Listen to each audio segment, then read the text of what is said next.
waitress is humiliated by her fiancé in front of his family, but she surprises everyone by revealing that she is actually the owner of a multimillion-dollar franchise. Dear viewers, welcome to our channel. Subscribe to receive more stories every day. Maria adjusted her modest dress in the mirror for the third time, her nerves thrumming with anticipation. Tonight was the night she would meet Jacob's family at an upscale restaurant in the heart of the city. It had been weeks since Jacob proposed, and she'd hoped this dinner would be the bridge to connect their vastly different worlds. Maria, a waitress who spent most of her life working double shifts, was stepping into the realm of wealth and privilege. Jacob's family owned several successful businesses, and their mansion was a testament to their opulence. Jacob had reassured her that everything would go smoothly. "They'll love you," he'd said with a charming grin. Yet, as they pulled up to the grand restaurant, a place Maria had always dreamed of dining in but never thought she could afford, she couldn't shake the unease pooling in her stomach. The maitre d' greeted them with a wide smile, but Maria noticed the flicker of surprise when his eyes landed on her simple dress. Jacob, oblivious, confidently led her through the lavishly decorated dining area to a private room where his family waited. The chandeliers overhead sparkled like diamonds, their glow reflecting the kind of life Jacob's family represented: polished, extravagant, and unattainable. The moment Maria stepped into the room, the temperature seemed to drop.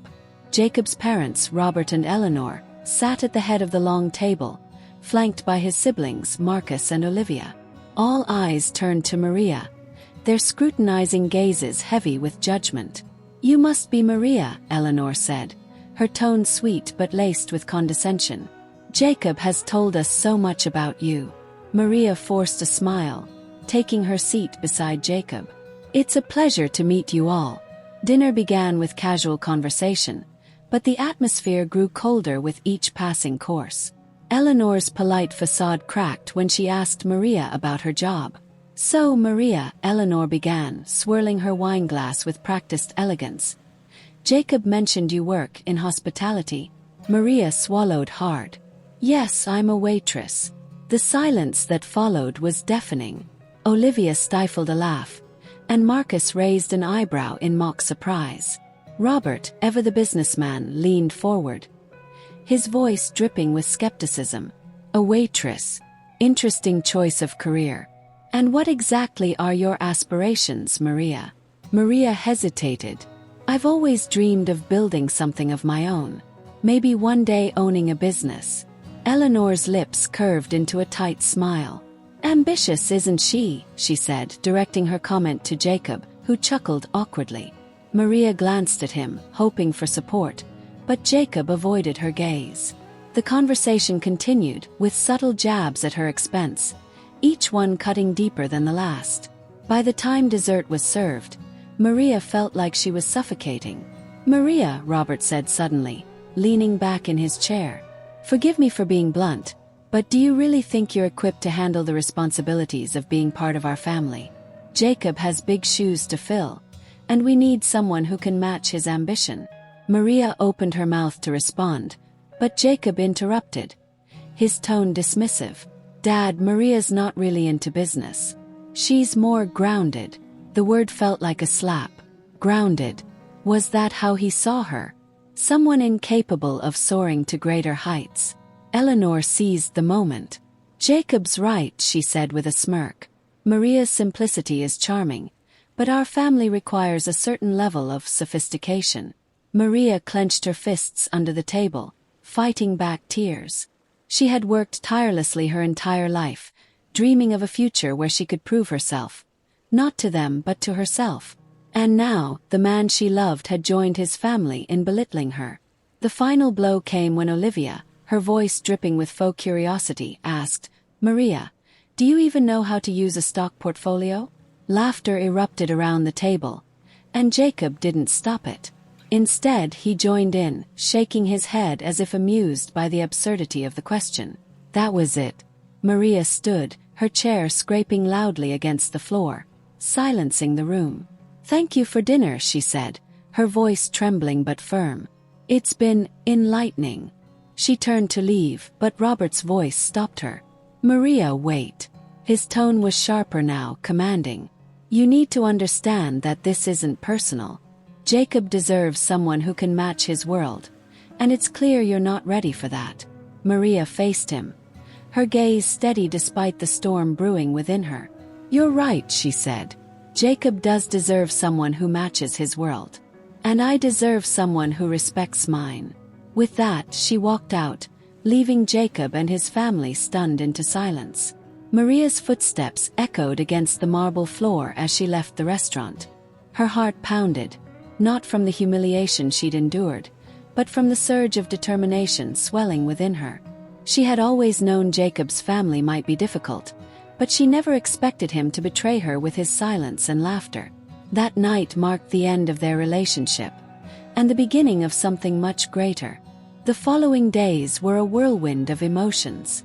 Maria returned to her usual routine at the diner where she worked, grateful for the familiarity of the bustling kitchen and the steady flow of customers. But something inside her had shifted.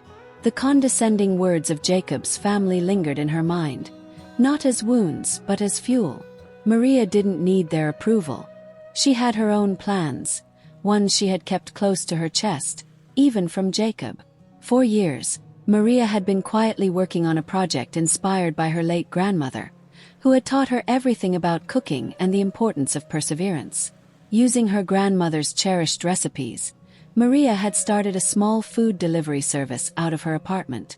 She catered to locals who appreciated hearty, homemade meals, and her reputation for quality and reliability had steadily grown. What Jacob's family didn't know, and what Maria had never shared, was that her venture had taken off in ways she hadn't anticipated. A chance encounter with a food blogger 6 months earlier had led to a viral post, and orders had exploded overnight. With the money she earned, Maria reinvested in her business, expanding to a commercial kitchen and hiring a small team. After the disastrous dinner, Maria poured her energy into scaling her operation. She spent late nights perfecting her branding, streamlining her processes, and building relationships with suppliers. Every insult from Jacob's family replayed in her mind, pushing her to prove them wrong, not for their sake but for her own. Maria's big break came when a celebrity chef stumbled across her delivery service and raved about her meals on a popular cooking show. Within weeks, investors began reaching out, intrigued by her concept and impressed by her story. Maria, who had once struggled to make ends meet, now found herself fielding offers to turn her delivery service into a full-fledged franchise. Months passed, and Maria's business flourished. She secured funding, opened her first official restaurant, and carefully laid the groundwork for expansion. Her franchise, Grandma's Table, became synonymous with comfort food and authenticity. Maria remained hands-on, visiting each new location, ensuring every dish stayed true to her grandmother's legacy. She didn't flaunt her success, nor did she seek revenge on Jacob or his family. To her, the best response was living well and staying true to her values. But fate had a way of bringing things full circle. One evening, nearly a year after the humiliating dinner, Maria received an unexpected email from an events coordinator. Jacob's family had planned a grand celebration for Robert's 60th birthday, and they wanted to host the event at one of the city's most prestigious restaurants. Maria read the message twice, her lips curving into a small smile.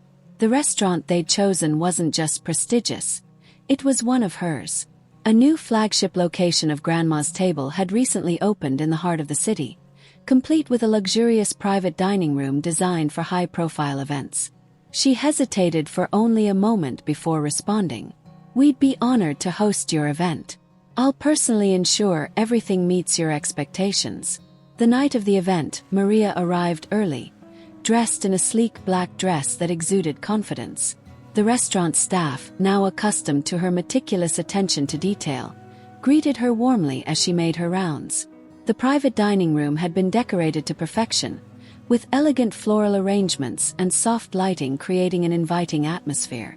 Maria positioned herself at the back of the room as Jacob's family began to arrive. Robert and Eleanor entered first, followed by Olivia and Marcus. Their laughter and chatter filled the space, oblivious to the fact that the woman they had mocked months ago was responsible for the luxurious setting they now enjoyed. Finally, Jacob walked in, arm in arm with a new woman who radiated the kind of polish his family would approve of. Maria felt a pang of sadness but quickly pushed it aside. She had moved on. Tonight wasn't about them. It was about reclaiming her power. As the evening progressed, Maria watched from the shadows, listening to the family toast Robert's achievements and revel in their own self-importance. When the final course was served, Maria stepped forward, her heels clicking against the polished floor. The sound caught Jacob's attention first, and his face froze as he recognized her. "Maria," he stammered, his voice loud enough to draw the attention of the entire table. The room fell silent as Maria approached, her head held high. She extended a hand to Robert, who looked at her with confusion. "Mr. Bennet, I'm Maria. It's a pleasure to welcome you to Grandma's table." Eleanor's brows furrowed. "Grandma's table," she repeated, the name unfamiliar. Maria smiled, her gaze sweeping the room. "Yes, this restaurant, along with the others in the franchise, is mine. I'm the owner." The shock was palpable. Jacob's face turned pale, and Eleanor's hand tightened around her wineglass. Marcus and Olivia exchanged bewildered glances, struggling to process what they'd just heard. "You own this place?" Robert finally asked, his voice tinged with disbelief. Maria nodded, and several others.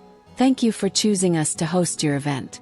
I hope everything has been to your satisfaction." The silence in the room was deafening, broken only by the faint clinking of a glass as Eleanor set it down with trembling hands. Maria stood poised, a picture of grace and confidence, as Jacob and his family processed the revelation. "You own this franchise?"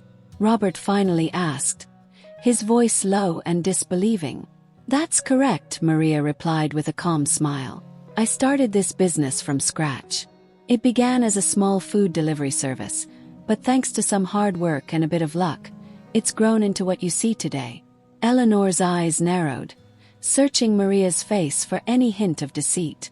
"And you never mentioned this before," she said sharply. "Why?" Maria shrugged lightly, her voice unwavering. "Because I didn't feel the need to prove myself. Jacob knew I was working on a project, but I suppose he never cared enough to ask the details.